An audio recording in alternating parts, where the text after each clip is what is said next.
کہ قطرہ ہائے شبنم سے پکیزہ تر، اور چاند کی چاندنی سے روشن تر، اور گلاب کی پتی سے لطیف جن کی زندگی ہے مشرکین مکہ میں سے۔ ویسے تو سارے ہی بے حیا اور بغض و عناد سے بھرے ہوئے تھے، لیکن ان میں زیادہ کوئی بد باتیں جو تھے نا، جیسے امیہ بن خلف اور اخنس بن شریق، یہ لوگ نبی پاک صلی اللہ علیہ وسلم کو روبرو تذلیل کرنے کی کوشش کرتے، رسوا کرنے کی کوشش کرتے، اور کئی ایسے تھے جو روبرو تو نہیں ناروا باتیں کرتے، لیکن پس پشت جو ہیں وہ بڑی تنقیدی اور جو ہے دل دکھانے والی باتیں کرتے۔ اللہ پاک نے ان کے رد میں اس موقع پر یہ سورۃ الہمزہ کا نزول فرمایا کہ یہ لوگ جو ہیں ان کی اپنی زندگی تو دیکھیں، جو دنیا کے پجاری ہیں، دنیا اکٹھی کرنے کے لیے جناب یہ باغے ہوتے ہیں، اور دراہم و دنانیر گن گن کر رکھنا ان کا مشغلہ ہے، اور جیسے مکھی جو ہے دنیا کی غلاستوں پر بیٹھتی ہے اور بن بنا رہی ہوتی، یہ بھی دنیا پر اسی طرح بن بنا رہے ہوتے ہیں اور باتیں کرتے ہیں اس محبوب کے بارے میں جن کی سیرت طیبہ اور زندگی کتنی عالی شان اور عالی وقار ہے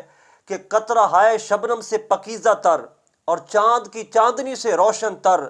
اور گلاب کی پتی سے لطیف جن کی زندگی ہے، ان کے بارے میں یہ باتیں کریں گے جن کی زندگی نے، جن کے کردار نے، جن کی ضیاء پاشیوں نے پورے عالم کو روشن و منور کر رکھا ہے۔ یہ لوگ تو صرف دنیا کے پجاری ہی نہیں، صرف کنجوس ہی نہیں، بلکہ یہ تو عقل و فہم سے بھی بے بہرہ ہیں۔ تو اللہ پاک نے ان کی قبیح عادات کو ذکر کرتے ہوئے فرمایا، بسم اللہ الرحمن الرحیم، ویل لکل ہمزۃ لمزہ، خرابی ہے ان لوگوں کے لیے جو روبرو نا روا باتیں کرتے ہیں، زبانیں تان دراز کرتے ہیں، اور پس پشت جو ہیں وہ عیب جوئی کرتے ہیں۔ ہمزہ کا معنی کیا یہاں پر مفسر نے کہ جو سامنے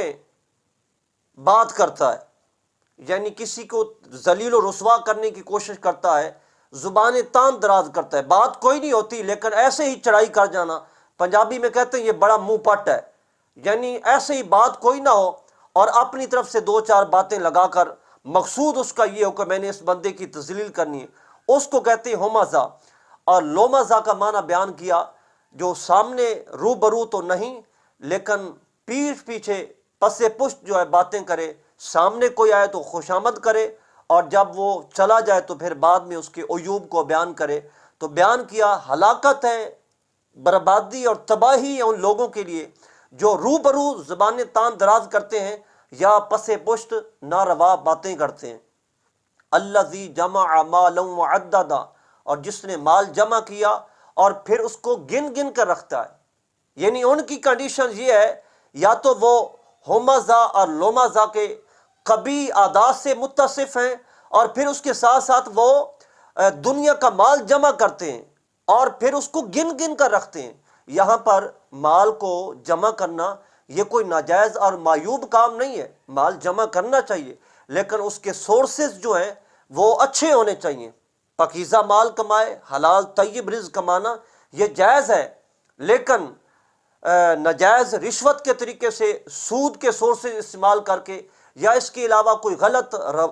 ذرائع استعمال کر کے مال جمع کرنا وہ ٹھیک نہیں اور وہ جائز بھی نہیں ہے۔ مال حلال کمانا جائز ہے تب جب اس سے زکوٰۃ بھی دی جائے، غریبوں کا حق غریبوں تک پہنچایا جائے، تو اس صورت میں مال جو ہے وہ جائز ہے۔ لیکن یہاں پر کفار کی جو عادات قبیحہ تھیں ان کو اللہ پاک ذکر فرما رہا ہے کہ وہ مال جمع کرتے ہیں اور پھر اس کو گن گن کر رکھتے ہیں، اور پھر ان کا مائنڈ بن چکا ہے کیا یحسب ان مالہ اخلدا، ان کا خیال ہے، ان کا گمان ہے کہ یہ جو مال انہوں نے جمع کیا ہے نا، اس مال نے ان کو لافانی بنا دیا ہے۔ تو اللہ فرماتا ہے کلا، ہرگز ایسا نہیں ہے، یہ جتنا بھی مال جمع کر لے یہ مال کسی کو لافانی نہیں بنا سکتا، یہ دنیا فانی دنیا ہے، اور یہاں پر جو بھی آیا اس نے ایک نہ ایک دن اس دار فانی کو کوچ کر کے چلے جانا ہے۔ اس دنیا کی زندگی جتنی بھی ہے یہ لا فانی نہیں ہے، یہ فانی ہے۔ کلا، ہرگز ایسا نہیں کہ یہ مال جو انہوں نے جمع کیا ہے وہ ان کو لا فانی بنائے۔ لَيُنبَذَنَّ فِي الْحُطَمَةِ، یقیناً ان کو حطمہ میں پھینک دیا جائے گا۔ یہاں پر جو ہے نا لَيُنبَذَنَّ، اس کا معنی بیان کیا گیا۔ عرب والے کہتے ہیں النبذ یعنی کسی چیز کو حقارت کے ساتھ پھینک دینا، جیسے کہا جاتا ہے نبذت النعل، میں نے اپنا جوتا پرانے ہونے کی وجہ سے اس کو پھینک دیا۔ جوتا پرانا ہو جائے اس کو پھر اتار کے پھینک دیا جاتا ہے، اس کو حقیر سمجھ کے۔ تو بیان کیا گیا لَيُنبَذَنَّ فِي الْحُطَمَةِ، پھر یہ لوگ جو ہے جو ان قبیح عادات سے متصف ہیں، ان کو حطمہ میں پھینک دیا جائے گا حقیر بنا کر۔ اور اللہ آگے فرماتا ہے وَمَا أَدْرَاكَ مَا الْحُطَمَةُ، اے لوگو تم کیا جانو حطمہ کیا ہے؟ اور خود ہی ارشاد فرمایا، وضاحت فرمائی اللہ نے، نار اللہ الموقدہ، حطمہ جو ہے وہ اللہ تبارک و تعالیٰ کی بھڑکائی ہوئی آگ ہے، اللہ کی بھڑکائی ہوئی آگ، اللہ اکبر، التی تطلع علی الافئدہ، جو دلوں تک جا پہنچے، جو دلوں تک جا پہنچے، یعنی اس کی تپش اور حرارت اتنی ہے کہ وہ جسم کو جلا کر پھر دل تک جا پہنچے گی۔ اور حضرت خالد بن عمران رضی اللہ تعالیٰ عنہ، آپ سے روایت ہے کہ آپ فرماتے ہیں کہ نبی کریم صلی اللہ علیہ وآلہ وسلم نے فرمایا کہ جن لوگوں کو حطمہ میں پھینکا جائے گا اور بھڑکائی ہوئی آگ میں ڈالا جائے گا تو ان کی جلد جو ہے نا، جسم، کھال جو ہے، اس کو جلا دے گی وہ آگ۔ تو جب کھال جو ہے وہ جلد جل جائے گی، پھر اس کے بعد وہ آگ دل پر حملہ کرے گی تو پھر آگ کو واپس کیا جائے گا۔ تو جو ہی آگ واپس آئے گی تو جلد جو ہے نا پھر دوبارہ تیار ہو جائے گی۔ جب دوبارہ تیار ہو جائے گی تو پھر جلد کو جلائے گی، اسی طرح دل تک پہنچے گی، پھر اس کو واپس کیا جائے گا۔ اسی طرح جو یہ لوگ جو ہیں ان عادات قبیحہ جو پہلے مذکور ہو چکی ہیں، ان کے ساتھ متصف ہوں گے تو ان کو اس آگ میں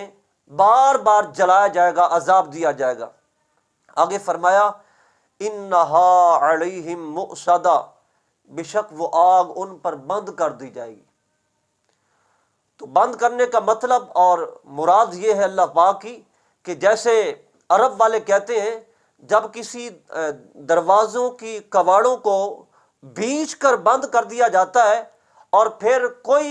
صورت نہیں ہوتی کہ اس دروازے سے باہر کوئی آئے، اس کو مقفل اور لاک کر دیا جاتا ہے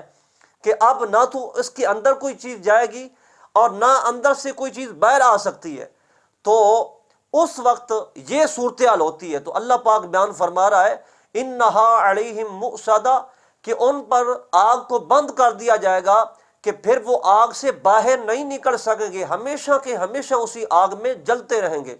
اللہ اکبر، فرمایا فی عمد ممددہ،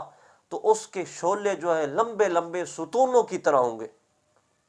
تو بیان فرمایا وہ جو آگ جس میں ان کو بند کیا جائے گا، وہ حطمہ جو ہے، جو بھڑکائی ہوئی آگ ہے جس میں ان لوگوں کو بند کیا جائے گا، اس کے شعلے لمبے لمبے ستونوں کی طرح ہوں گے، اور وہ بندوں کو جلائے گی اور ان کے درد و الم میں بھی کمی نہیں واقع ہوگی۔